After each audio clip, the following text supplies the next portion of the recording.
that the sun shines down its power to all the world and makes the wind blow strong as it will. I wonder how gentle rains can fall upon the land, so lovely earth can stay lovely still.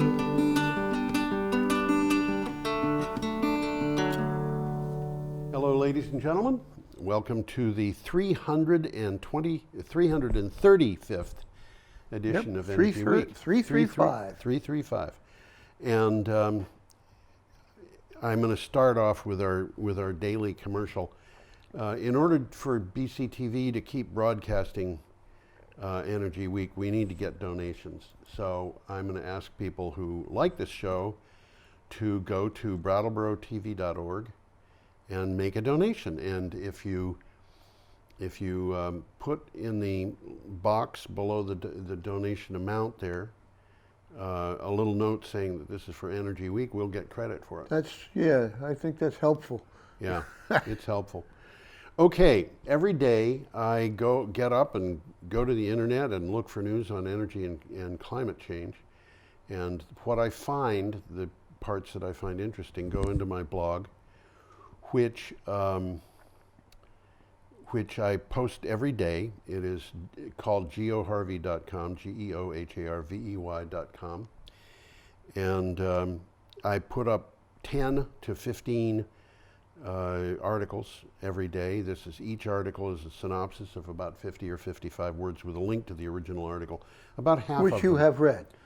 Oh, thoroughly. No, actually, I don't really thoroughly read anything. Well, I don't see how you have time. No, I don't have time. The blog that I do takes me about 4.5 hours a day, every day, 7 days a week. I can believe that. Yeah. And then I come in here, and before I come in here, I've done the script and the PowerPoint thing. In addition to that, I write about 95 articles, maybe 100 articles a year for Green Energy Times and Clean Technica. And I spend the rest of my time hanging out in bars arguing about energy and climate change. That's a lie. Anyway, I do talk about energy and climate change with people. I just don't go to the bars to do it. I don't think there's any of that kind of bars in Brattleboro left, or ever was. Where people would argue about energy and climate change? Well, argue about anything. I mean, I don't think I haven't been around for. I can only think of one bar in local downtown Brattleboro that's even a kind of a hangout. Well, there's Kipling's. Is that a bar? That's what I was thinking of. Oh, yeah. Okay. Well, there's also right next door to it. What's the place next door to it? They've won awards for their beer that they brew.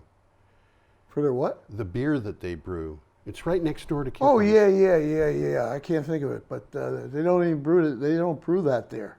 No, they brew it up on Putney Road. Putney Road, yeah. Yeah, very good beer. And it is a bar, but it's. And it's right next door to Kipling's. Yeah, right next to Kipling's. But people don't argue about energy in there either. I think they're more likely to. They have Irish music there.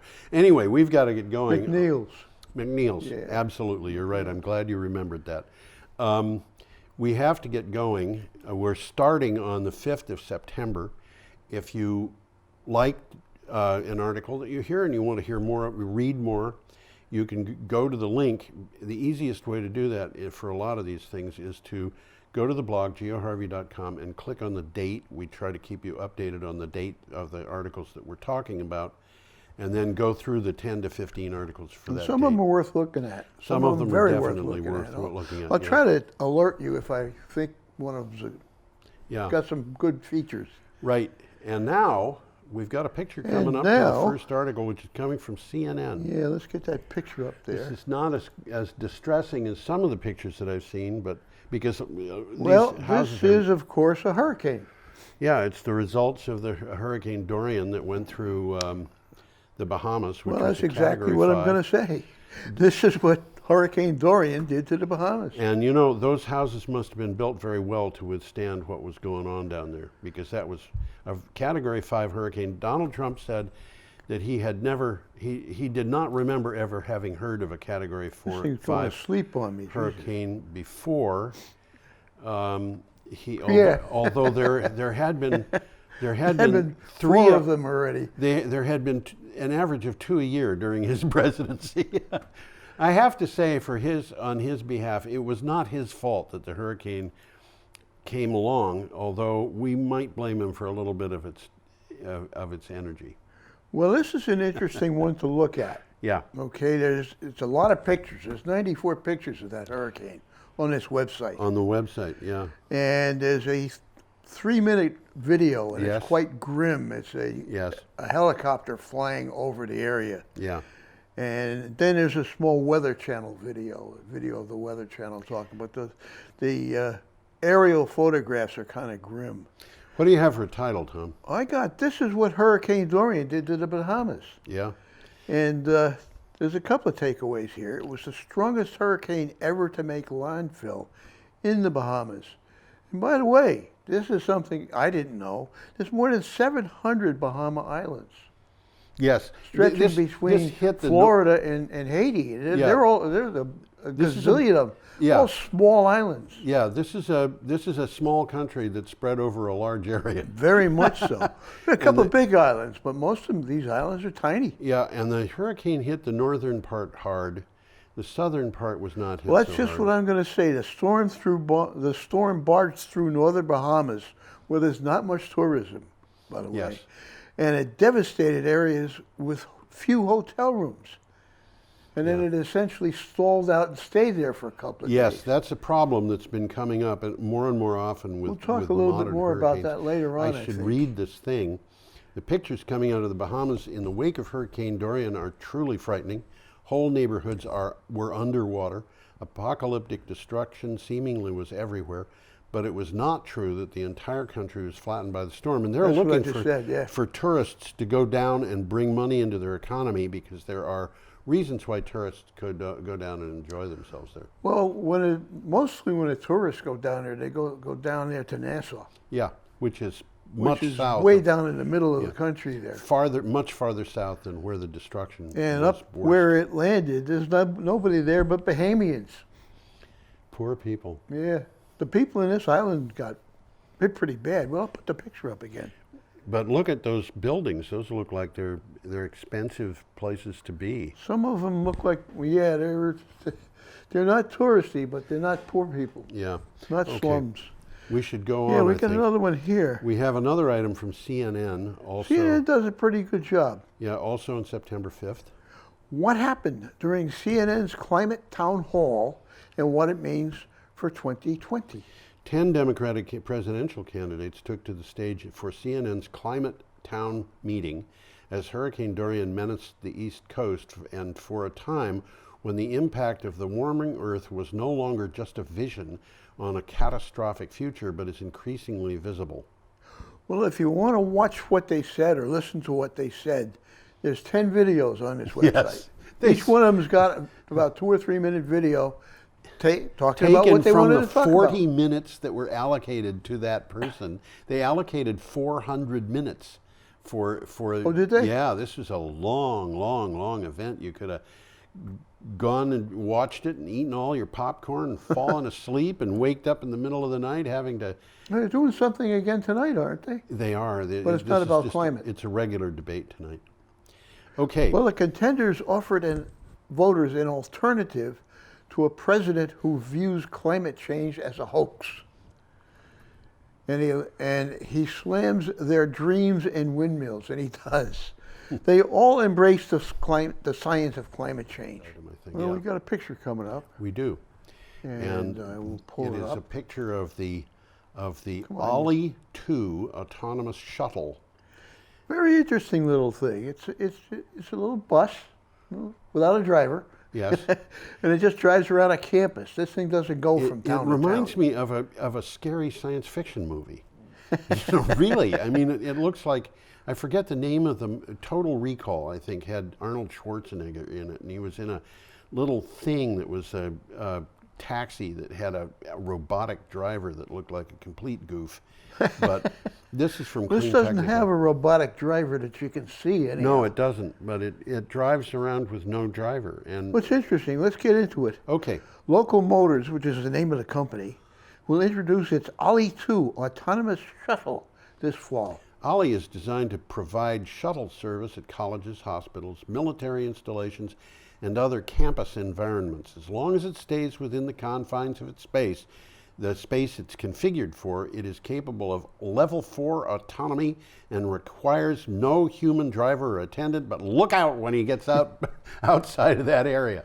I'm going to pull it up again. It's Okay. interesting. It's a little microbus, a minibus. It's 13 feet long, 7 feet high, and 6 feet wide, or the other way around. Yeah, And it carries up to 12 people. amazing. And just they get on and off, at will. Hopefully the thing will stop. Oh, hopefully it'll stop. Yeah, actually, I think these things in the field work pretty well, and they work a lot better than human Well, it drivers. talks to the people. They don't fall asleep. They don't get drunk, and they don't like speeding. So they They only actually, go 25 miles an yeah, hour. they're useful little devices, despite all the fun I've been poking at them. Well, they got this thing going right now in 6 U.S. locations and 2 overseas. So you're going to be seeing these things popping up in a lot of locations, like campuses. Yes. Okay, should we move on? Oh, we got an interesting one coming up here. Oh yes.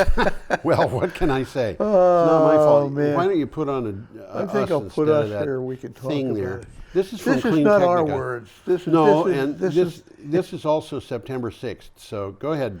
Donnie Dimbulb channels David Koch to save the incandescent light bulb. This is intended to be funny. It pokes fun at the President of the United States, and it is, I think, a little bit depressing. The latest lunacy from not my word, from the former coal lobbyist now running the EPA is a proposal to eliminate a regulation scheduled to go into effect next year to halt the sale of virtually all incandescent light bulbs in the United States and replace them with more energy efficient lights. And I will tell you something remarkable about this, Tom. Yeah. You didn't know. I happen to think that it is good to allow people to buy incandescent bulbs, and I can explain that. Well, from a standpoint of energy, it's foolish, but I don't think most people realize that. The From- LED is about 5 times as efficient. LEDs are also no more expensive.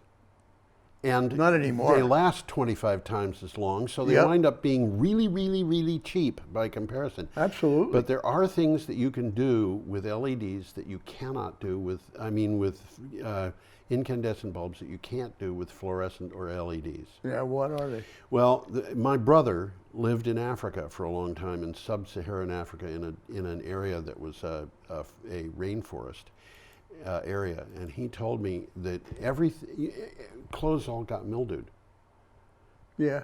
and the only way people could keep their clothes from getting mildewy in this hot, humid environment was to store them in a place that was drier. So they were using a light bulb as a source of heat. In a closet. Yeah, And they that just makes turned the sense. light bulb on and left it on. And Yeah. I think light bulbs do give off heat, and they're actually rather efficient at giving off heat. So, Oh, sure they are. Oh, yeah. So, they there give are, off more heat than light, actually. they convert almost 100% of the energy that they get from the electric energy into heat. Into heat, yeah. Yeah, they're not quite as good as a space heater, a resistant space heater, but they are fairly good. And if you want a very small place to be warmed up a little bit, They'll do it. They'll do a they good will job do of it. And like if you have a composting toilet in the area where the composting is being done, has to be at 70 degrees. Arguably, it makes sense to use an appropriately sized incandescent light bulb there. Yeah, under some circumstances, yeah. it's the best way to do it. So I think the reasoning behind this is really bad. Well, this surprised me. Energy wasting, this is what they say. Incandescents make up more than a third of new bulb sales. Why? I wouldn't have thought it was that high. I could see maybe selling 1%. I think people just don't realize. They don't realize. Okay. Should Well, we? the Natural Resources Defense Council estimates eliminating all the archaic incandescent bulbs in America would save electricity equivalent to the output from 25 large generating facilities. Yeah. They are more efficient, but as you said, there are places where they make more sense. There are places that they make more sense. Okay. Well, we got a picture coming up here. We do, and it's when I first saw this picture, I was paying attention to the words on the page. Looks and like a harmonica or something like I thought it was a bar a, graph. a musical instrument. Yeah, something like that. Well, it's a solar pond. Yeah. It's a pond with solar panels floating on it. Yep, and this is from Inside Climate News. You know, this is something we got to start doing in this country. I mean, there's a lot of reservoirs that aren't being used for anything other than storing water. I mean, we got there's a dozen of them up and down the Connecticut River that are Absolutely. used for flood control. Well, you know, you could use the Connecticut River for this. You could. And Could. I mean, Well, there's certain it's things got too you'd much have. current, probably. But I don't know, but one thing is if ice breaks up. Have you ever seen ice on a river break up? yeah, It's kind impressive. of fun. Yeah, if you like really loud 4th of July fireworks and stuff like that, watching ice break up can be kind of fun. I saw it Well, happen. let's and get into the article. Trees here. 2 feet thick were getting mowed down on the banks Wow. by the, yeah. Okay, go ahead. Renewable energies blooming, but still falling far short of climate goals, and that's a little bit discouraging. Yeah, it is. Renewable energy capacity quadrupled worldwide over the past 10 years with an estimated $2.6 trillion invested in its growth, a UN report shows. But the speed of that growth still falls far short of what researchers say is needed to deal with global warming. Well, the numbers don't bear this out. The numbers bear out what they're saying here. To keep global warming under 1.5 degrees centigrade, the world would need to invest about that much, 2.6 trillion, every year. Every year. Yeah. Between 2016 and 2050, and we're nowhere near that. We're nowhere near there. Capital is shifting away from fossil fuels. The oil and gas sector used to be 28% of the Standard & Poor's 500. Now it's only 4%. Yeah. So well, it's moving in the right direction, but it's moving too slowly. Yeah, the coal industry in the last 10 years has basically died. It's dead. Yeah, It's a zombie. It's a zombie. That's exactly what it is. And as we've said, the banking industry is starting to predict that the same thing will happen to the oil and gas industries. So, Well, it will if economics dictates, but the oil and gas industry is fighting back with everything you they know, got. what I think is going to happen if BNP Paribas' prediction that the oil and gas industry, the oil industry, they said would have to be able to deliver crude oil at prices in the neighborhood of $10 a barrel. In the rest of the world, At one time that was happening. yeah, but not recently. And No. in the rest of the world, that is something that they're working on, and we are not working on it. We're depending on exporting this stuff, and that means that we're going to have to use it locally, and the only way we can do it at that price is to subsidize it, because the oil into the industry in the United States is 58% shale oil, and that shale oil requires a price That of takes more $50 money a to get barrel, or out. they're not making money, and at $10 a barrel, they're just going to go broke. And Well, the Saudis will still pull it out of the ground at 10. but the Saudis, there was an Arab oil minister 5 years ago who said, We're running out. We're running out. There isn't going to be any demand for this in 10 years, let me read what's said here. Actually, I think I did read it. Solar Yeah. tops coal? No, that's the next article. That's the next article. Let's go to Okay. that article. Yeah, let's move on. Renew Economy came up with this. Renew Economy is an Australian publication. This is a good article. If you like graphs, a graph can tell you a lot, and there's some Yep. good graphs in this.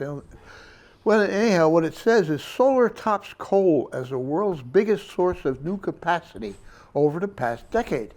The Global Trends in Renewable Energy Investment 2019 report shows that solar power accounted for the largest single share of the net 2,366 gigawatts of new power capacity installed in the world over the past decade, at 638 gigawatts. That includes coal and other fossil fuels, and also includes, by the way, nuclear. So our biggest capacity in installations are solar, which generally Which is 638 Yep. gigawatts. Coal is still 529. yeah, but it's Okay, dropping but off. it's dropping. Wind is 487 and growing, Yep, and gas is staying flat at 438. yep. It had been growing remarkably, especially in the United States, but it isn't anymore. Well, the levelized cost of electricity Yeah, has plummeted. 81% for solar. yeah. It's just dropping And like a it's fly. still dropping, and they're predicting that it's going to continue dropping. And wind is falling, but not as fast. Yes. So the economics speak for themselves. Yeah, solar has overtaken wind in terms of price. Okay, we've got an article here from The Guardian. Got another and we picture have a coming up picture, here. And there is the picture. By golly. Why? there What the is picture. that thing, huh? That is a deep water platform, but I don't know what kind of platform it is. It I looks think like it's a drilling rig. I was going to say it looks like a drilling rig. And it might not even be I don't know what kind of drilling it is. It might be oil or gas or both.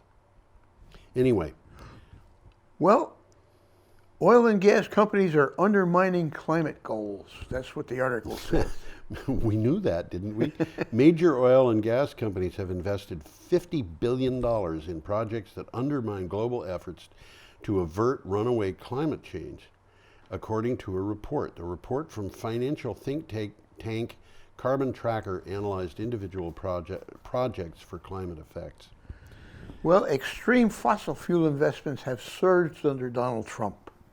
Fossil fuel companies have spent billions on high-cost plans to extract oil and gas from tar sands, deep water fields, as we see in the picture here, and the Arctic.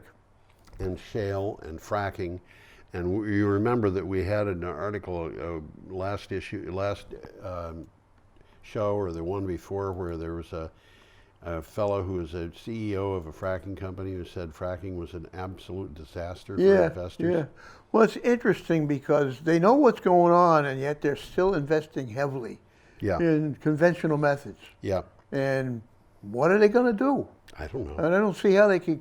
They're going to go broke is what I think is going That's to what I happen. was just going to say. I don't see. Well, we're going to wind up subsidizing them.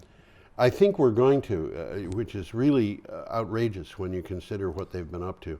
Okay, we're up to Saturday, September 7th, and we have an item here from CNN. 4 automakers bucked Trump policy on emissions. Now they are under antitrust investigation. I don't get mad, I get even. Yeah, right. 4 automakers agreed in July to meet the tougher standards set by California Air Resources Board rather than Trump administration rules. Now the Justice Department has opened an antitrust investigation into them. You know, I'm not going to play by my game. I'm going to take my football and go home. Well, the thing is, California has got the right to have its own standards that are tougher California than thinks so. No, This guy doesn't. they've actually got an agreement with the federal government saying so. Okay. This is something that they have been given this right by the federal government. Okay. Other states have the right to use the standards of California instead of, and the Trump administration wants to close that whole thing down. Mm-hmm. So they've been after, 4 auto makers agreed to sell cars that hit the California standards. In other words, 4 companies More expensive cars. want to do business in California, Well, which makes a certain amount of sense. Well, And California and the other states account for about 40% of the population. The other states in this pact.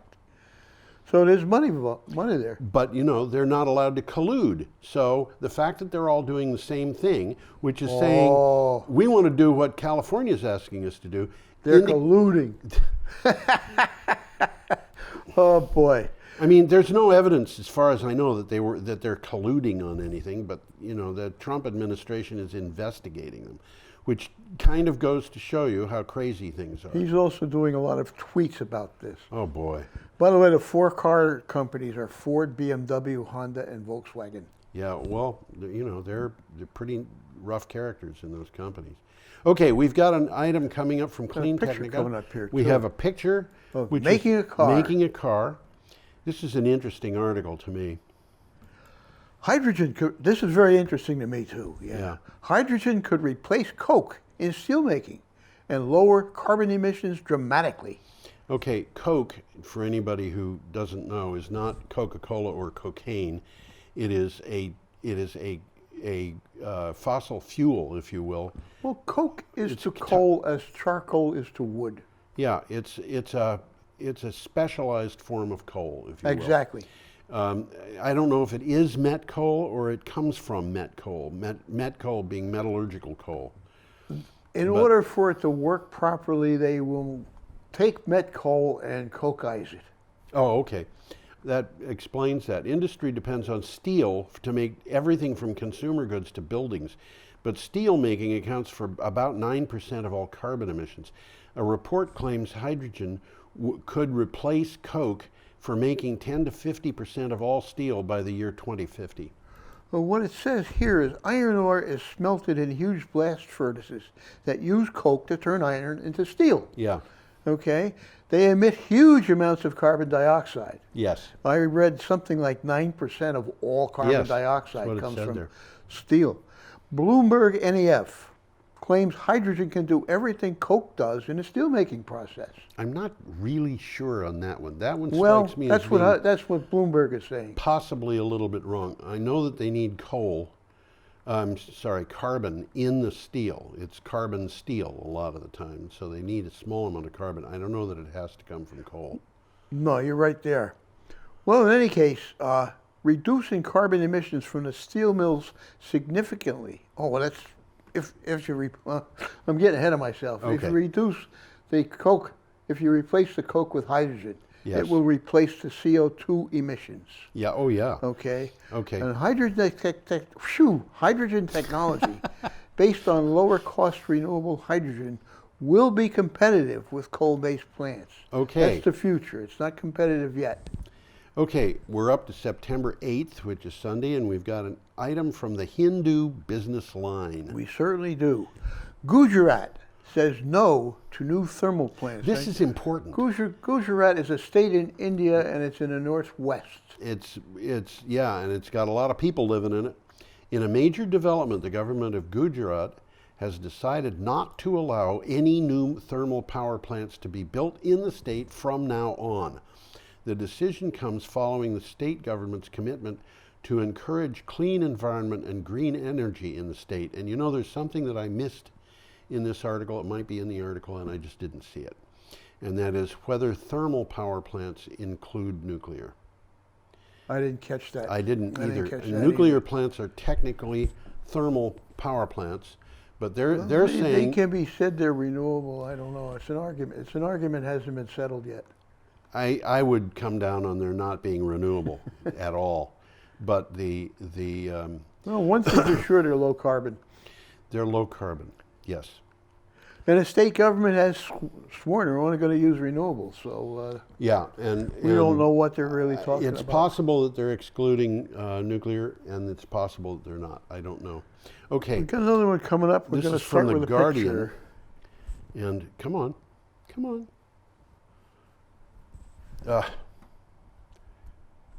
There we go. All right, sorry about that.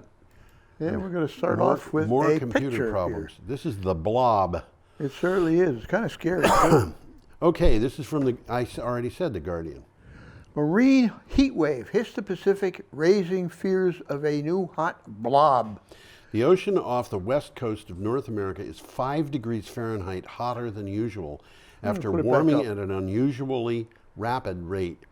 If the abnormal patch does not dissipate soon, it could become as destructive as the so-called blob of warm water that in the same area in 2014 to Well, this 2016. is an interesting article, and the blob in 2014 caused algae blooms. And the Yeah. algae blooms caused a lot of trouble, killing sea lions and whales. And it All was- kinds of things. This was a in, real problem. In marine heat waves, the temperature of the water is warmer than 90% of past measurements. Oh, a marine heat wave. And they're in a marine heat wave Yeah. right now. And that warm water has got all kinds of problems in addition to algae. It does not dissolve oxygen as well as colder water, and the result of that is that a lot of fish die.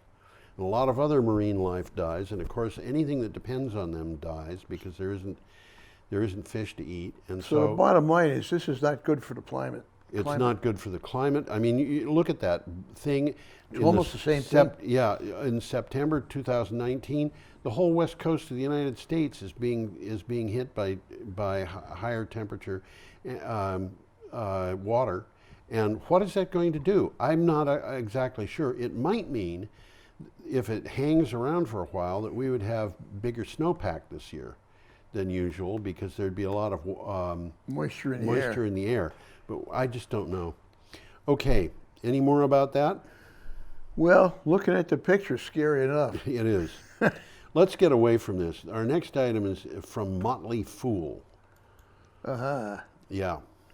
Why U.S. renewable energy production declined 1.1% in the first half of 2019. Renewable energy generation declined 1.1% from the year ago period, according to data compiled by the U.S. Energy Information Administration. The observation is far from ideal, but it should be only a short-term hiccup. Wow. Hiccup. That was It is, I hope. There are promising numbers as well. Actually, you know, these numbers go up and down. They just go up and down. And we should have installed more renewable energy than we did, but if there isn't as much rainfall, hydroelectric power isn't available. If there isn't as much wind, the wind power isn't available. And Hopefully, go down the list. And the sun doesn't shine at night, but the wind blows. That's sort of right. Sort of right. And so what they're saying is, yeah, there are other numbers, and they're correct about that. They are kind of promising. Little sideline here, they found out that replacing aging wind turbines with newer, more efficient designs is becoming good business. Is becoming a big business, Yep. actually. It's happening more and more. We are up to Monday, September 9th. We are that. And We have got a an picture item coming here up. from CNN. Let's get that picture up here. This is something that we're just seeing too much of. Ooh, this is scary. Yeah. Fire destroys more than 4.2 million wild acres in Bolivia. It's not just the Brazilian Amazon burning. Fires burned more than 1.7 million hectares, which is 4.2 million acres, in Bolivia, officials said. That's more than double the damage from just 2 weeks ago. Fires are leaving blackened trees, ash-covered forest floors in their wake. There's a video here on CNN. Yes. If you look it up, all you can see is death. Yeah. And it's an aerial tour. It's a short one. It's only about a minute. Well, and it's really scary. What we have here is the Brazilian rainforest has been hit. We've been reading about Bolivia. that. Bolivia is part of the same problem because it shares part of the Amazon basin. But in addition to that, there are fires all over other parts of the world. There's big forests, big fires, they're brush fires now starting up. It's still winter in Australia, but the fires are starting up there already. Well, there's fires up in the North Country. There's fires all around the world. All around the world in the North Country. There's fires starting up in Indonesia now, and the government is handing out, breathing protection to people in Indonesia and Malaysia.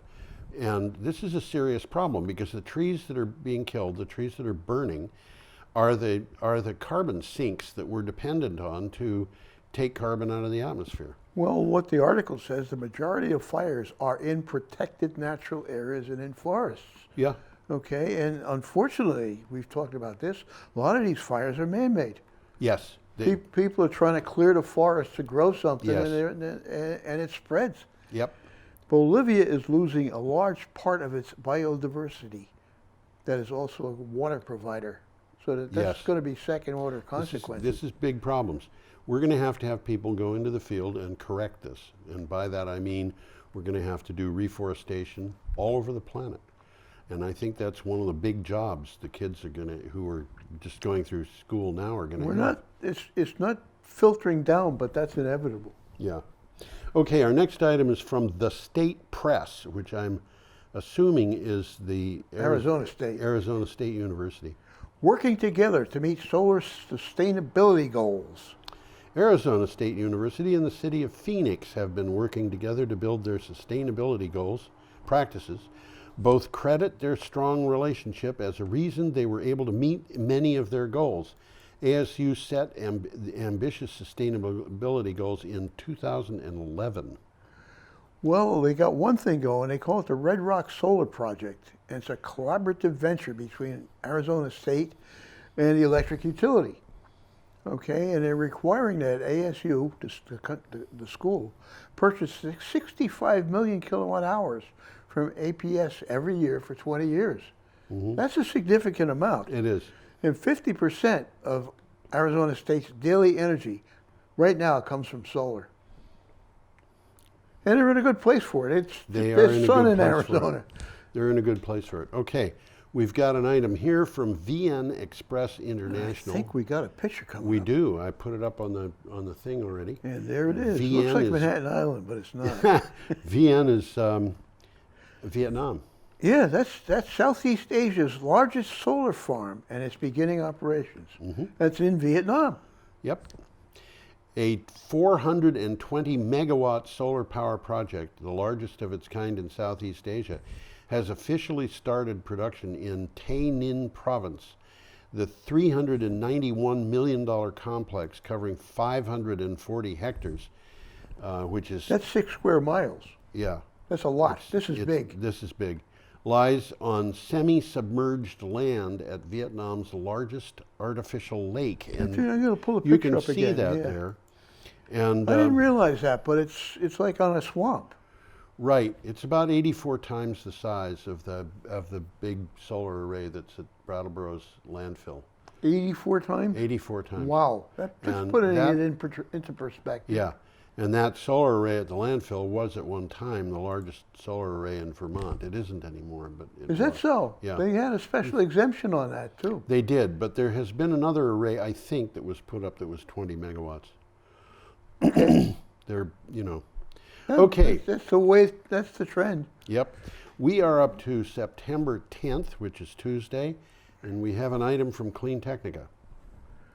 Combining solar and farming benefits both. We've talked about this already. We have, but this really explains something that I found kind of exciting. Researchers at the University of Arizona confirmed the benefits of growing crops in the shade provided by solar panels. More electricity, higher yields of the crops, and less water used. It's a win-win situation. Yeah. That last part is of vital interest to farmers in Arizona, where access to water for irrigation is crucial. The Fraunhofer Institute, we talked about this earlier, put up solar panels over potatoes. Yeah. And found that they had a 4% increase in the production of the potatoes. Yeah. Because the solar panels prevented the potato plants from being excessively scorched by the sun. Exactly. And what's happening here is, in Arizona, you can grow plants with less water. And guess what? Water is important in Arizona. Well, it's a twofold benefit. Yeah. Many food crops actually do better in the shade. Yeah. Okay. They're spared from the drying sun. Yep. Okay. And by cultivating crops underneath the PV panels, researchers were able to reduce the temperature and increase the efficiency of the panels. Yes. It's a win-win situation. All the way around. You've got a better deal here. And, a lot of people, particularly in Vermont, are against large solar arrays because they want the farmers to be farming. And what they don't realize is that the solar arrays... They can be farming. They can be farming, and they can be making more money. Well, yeah, we saw the numbers the last time we talked about it, Yeah. and they're significant. By the way, if you want to see what elevated panels over farmland look like, there's a picture of it on this website. Yes, there is. The panels are up about, well, they're high enough that a tractor can drive underneath. Yes, and I would have put that in for the show, but we'd already had it in the show. Yeah, yeah. Okay, so our next item is one that I thought was really This is fun. a good one. Yeah, I love this. I love this from Clean this article. Technica. I really And love this article. by the way, if you look closely at that little white car, Yep. you might be able to see that on the side there is E, capital K, A Yeah. with two dots, which is A umlaut. With the umlaut. Yeah, F-E-R. Käfer, the German word there, this is an E-Käfer. Käfer is the German word for beetle. Oh, is it? Yes. Oh, yeah. So it's an e-beetle, huh? It's an E-Beetle. And the car on the right is a traditional VW with a gas engine. Well, and the car on the left has the but electric motor. the car on what they're doing here is they're taking these electric motors and putting them into existing old style Beetle cars with That's exactly what they're doing. gasoline engine in the back, and they're doing some things that are kind of nifty. Like they're replacing the back, I think it's right tail light with a right tail light that tips up, so you can plug the thing in underneath. They're hiding the They're hiding nozzle the there. nozzle there. Anyway, Well, you have a title for this. Why don't you yeah, read it? every automaker should develop conversion kits for their gas vehicles. Why not? We recently learned VW is going to sell an EV retrofit kit for its classic Beetle. It's true revenge for the electric car. If a 70-year-old vehicle that is not designed for electrification can be retrofitted successfully, then many other vehicles can as well. And Well, I got a little direct experience with this. yes, Yeah, back in the days when everybody was driving Beetles and VWs, there was a guy in Townsend who was an electrician. yeah, He took a squareback yes. and he put an electric motor in it. He got this 12, well, I saw the motor was this big. Well, in those days, electric motors were big. Well, this was a special 12-volt electric motor that was used in farming. Okay. And he hooked it up very easily. Yeah. And he was selling it. I looked at it. I was thinking about buying it, but there wasn't enough range. The range in a thing like that would The have whole been back very seat was short. batteries. Yeah. And it was just old car batteries. Well, I'll tell you something, Tom. When I was about 10 years old, my father had a job. Did he really? At a company that had its address of its head office was 1 Wall Street. Okay. And for a period of about 4 years, he made a lot of money. Uh-huh. At the end of that time, he decided to become a minister and took an 80% pay cut. But for a while, we lived in a big house, and my mother always had summer help, and we had an au pair who was studying for a master's degree from the University of Chicago. She was German, and she wrote a thesis on VW. And this is not her master's thesis, it was an undergraduate thesis. And in the thesis, she argued that VW would never be able to compete with American car companies that by changing designs every year. They had to stick with what they had. And they got a hold of that thesis and decided They lived by it. They lived by it. Yeah, but 70 years old? Well, I got news for you, whoever wrote this thing. Let's try 80, because there's lots of pictures of Herr Hitler riding around in a VW. Well, it was supposed to be a people's car. It was part of his It was a scam agenda. to get money from people so he could build tanks, I believe. I think you're right. I think you're right. But the design was done. Porsche did it. And the rest is history. I had many VWs. I had them too. I had everything but a Carmen Ghia and a thing.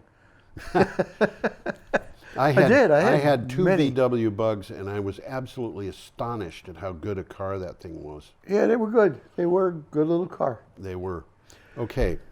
Well, let's move along here. Yes, let's do that. And in the meantime, I've got to figure out. Here we go. All right, so we have an item coming up now from the BBC. Yeah, it is the BBC. Climate change. Invest $1.8 trillion to adapt. What? Yeah. Wow. That sounds like a lot of money until you hear the rest of this.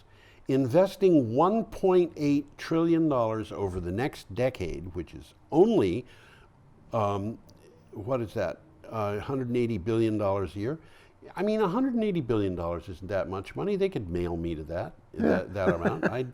I'd take you out to lunch, Tom. I'd let you. Over the next decade, in measures to adapt to climate change, would produce net profits worth more than $7 trillion. Sounds good to me. So by investing 1.8 trillion, you can have benefits of 7 trillion. According to a global cost-benefit analysis by the Global Commission on Adaptation, GCA is a group of 34 leaders in politics, business, and science, which is why, of course, the United States is not paying attention to it, because it's got scientists on there, and they're all under the pay of the Chinese government. Well, it's a Chinese hoax. It's a Chinese Absolutely. hoax. Interesting article. It's a 1-minute video where they talk about 5 things that the world should invest in over the next decade. Yep. And I hope we got time because I want to mention them. Mention them, please. The first one is early warning systems about storms, high tides, and other extreme weather, which can Right. save lives. Yep. Second one is the infrastructure, better roads, buildings, and bridges to suit the changing climate. Something I'm very worried about because of what happened here in Brattleboro under Hurricane Irene. We could lose roads for Oh, sure we could. and Absolutely. transmission lines. I lost a car. Wow. Okay, keep It going. was Irene. It was Yeah. it flooded downtown, and the car got flooded. Huh. Improving dryland agriculture. So we're looking for drought-resistant varieties of crops. Right. Okay. Restoring and protecting the mangroves. And this is important. We've talked about it on the show. We have. This is very doable. Yes. Restoration projects could protect vulnerable communities. Right. Absolutely. Okay. And 5, this is important, water, protecting water supplies. Right. So all of these are very well worth doing and essential, really. Right. Big deal. Okay, we're up to Wednesday, September 11th, I and think we we have are. a picture Got a here, picture here. of ordinary vehicles on a rather boring road In Norway. Well, this is interesting. The EV boom in Norway is a, quote, smug national fraud, according to RT. And RT is the Russian television show. Well, it's Russia Today more it used than- to be. Russia Today is part of it. Oh, yeah. How's this for a headline? Quote, Norway's electric car miracle is a smug national fraud built on subsidizing rich people with Teslas, end quote. Does that sound like something inspired by groups inspired by Koch Industries? It's not. It's actually from RT, a propaganda arm of the Russian government. And you know, Tom, years ago, I was sitting at my computer doing my blog, and all of a sudden it dawned on me that I had 2 articles side by side. One of them was about how the Koch brothers and all of their, business, Yeah. not business, but the Heritage Foundation, Yeah, and the exactly. Cato Institute, and all of that stuff. There are literally well over 100 of these organizations. They were trying to do something, and by golly, so was Vladimir Putin. Well, And I I read some of these, and they're word for word identical. Yeah, and I thought to myself, why would Koch brothers and all of their radical right friends be interested in being on the same, basically in bed together with Vladimir Putin? Because they have the same interests. They Now, want to sell oil. I've got a question for you. You remember under communism, early on, the idea was the Soviets didn't call themselves communists, they called themselves socialists. Communism was something that would happen in the future. This is what they were aiming That's for. what they were aiming for. And what were they aiming for? They were aiming for the state to wither away. Yep. Who else is aiming for the state to wither away? You're not going to tell me the Kochs. Libertarians. The libertarian. Well, the Kochs are libertarians. By golly, that's what they're doing. They're doing, Yeah. They're just By doing stealth. it. One of them is by hoodwinking the people, the working people, and the other one, in my opinion, by hoodwinking the rich. Well, what the article here says, this whaling proves that the governments everywhere are today little more than puppets of the fossil fuel industry, spreading the same lies, half-truths, and misconceptions, whether they originate from American or Russian sources. Yeah. Okay, do you want to go on from that? Yeah, we got another one coming up here. Yeah, this is from Renews. Yeah, I get we stuff don't have from a Renews. picture here. The No, picture we is the don't. next one here. No N, which is a company, unveils 2.7 gigawatt hybrid giant in Oz, which is Australia. The Australians like to call their country Oz. It's the land of Oz. Renewables developer Dorian is planning to build a hybrid wind, solar, and energy storage facility in South Australia. This will be big. It will be big, with a combined capacity of 2,700 megawatts.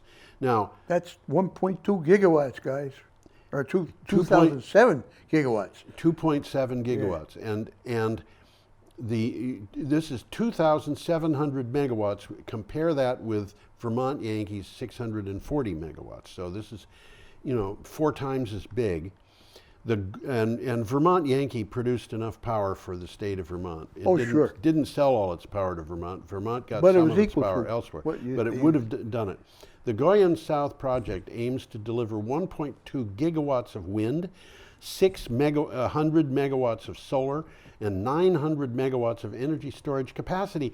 And this is in a state which may be twice the size of Texas, but it has a population of 1.6 million people. So it's South Australia is South Australia. It's right in the middle, sort of like the equivalent of New Orleans in the U.S. Yes. Okay.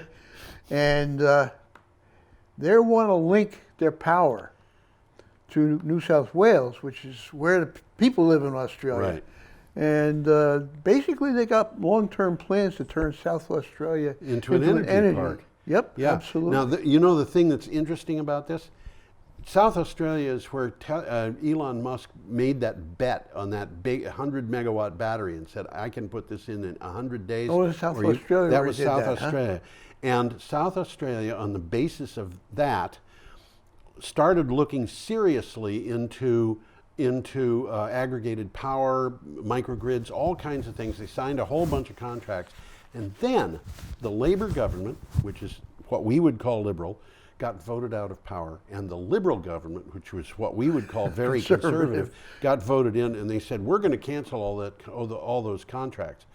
But before they did, they looked at the numbers that were already being produced and had second thoughts. They decided not to cancel them. The numbers are good, huh? And this is coming up in the same, so what we're seeing in Australia now is that the federal government, which is liberal and very much against renewable power and trying to push coal and trying to push, trying to push for nuclear now, and that isn't going to work, I don't think. The federal government, which is liberal, is still against renewable energy. Can't tell the players without a program. Yeah, but the state governments that are liberal, some of them are same party, are very much in favor of renewable energy, and whatever that happens to coal, well, who cares about coal? Well, as I said earlier, it's a zombie. Yeah. Okay, our last item is coming up, and I think we're actually a little bit ahead of schedule here. Are we? Yeah, I think so. We got a picture coming up. We have a picture here, and this is a picture of an 8-minute energy solar system, and I don't know where that is, but I think it's in California. It's in California, and California in the southeast part of the state has a lot of desert. Yeah. And this is obviously in a desert, and it makes sense. Yep. Los Angeles says yes to the cheapest solar plus storage in the USA. We've touched base on this already. We have a couple of times. Los Angeles Municipal Utility voted 5-0 to approve a 25-year contract with 8-minute solar energy for a 400 megawatt solar plus 300 megawatt, 1.2 gigawatt hour storage facility. That is gigantic. That is a gigantic battery, and absolutely might be the biggest battery in the world if it were there today. The aggregate price of electricity from the project with adders. That's with the battery. Well, the aggregate price. It's the aggregate price came to 3.962 cents per kilowatt hour. When this first came out, the price was 1.997 without the battery. Kilowatt hours per kilowatt hour. Less than 2 cents. 997 cents per kilowatt hour. Less than 2 cents for solar. 1.3 cents for the battery power. There's an adder. Well, no, there's other adders, and I don't understand what those other adders are, or maybe this whole thing, but The final price on that was 3.962 cents per kilowatt hour. Still cheap. I'm not sure whether they're getting their solar power during the day at 2 cents per kilowatt hour and at night for almost 4 cents per kilowatt hour. But if they get all of it at 3.962 cents per kilowatt hour, that compares with, you know, a gas-powered power plant at about 4.5 cents per kilowatt hour. But the gas-powered power plant, you know, combined cycle, you got to have backup power like batteries to keep that thing going, hitting grid demand, because it's not going to be cyclable up and down for grid demand. Not for that price. No, and you know, it's like people don't understand. Standard baseload power needs backup, just like renewable power needs backup, and the backup can come from the same places. They can both come from batteries. Yep. And so, you know, what's happening here is, this is, I think, the cheapest plan in the United States. Well, I think it is. And by quite a bit. Yeah, Thus far. But it's a big operation. This is not some kind of, yeah, let's do it, fluke where somebody is prepared to lose a little money or something to make a name, because 8 Minute Energy is going to have a lot invested in this. Well, one of the things they mentioned in the article, if the city were to increase the amount of energy storage, it could lead to potential 24/7 PV plants. Oh yeah, absolutely, it could. Yeah. Yeah, it could. The only thing that they'd have to worry about is what happens when the sun fails to shine. Well, that's why you got the batteries. That hasn't happened in the last 4 billion years, so why would we worry about it? Okay, I think it's time for us to go. I think we've covered most of what we're going to cover. I think we let's have. Get us up here. And our fini slide says, have a perfectly lovely week, and we hope that that's what you do. So we would like you very much to come back and watch us again. Y'all come back now, you hear? That's right. See you later. Alligator.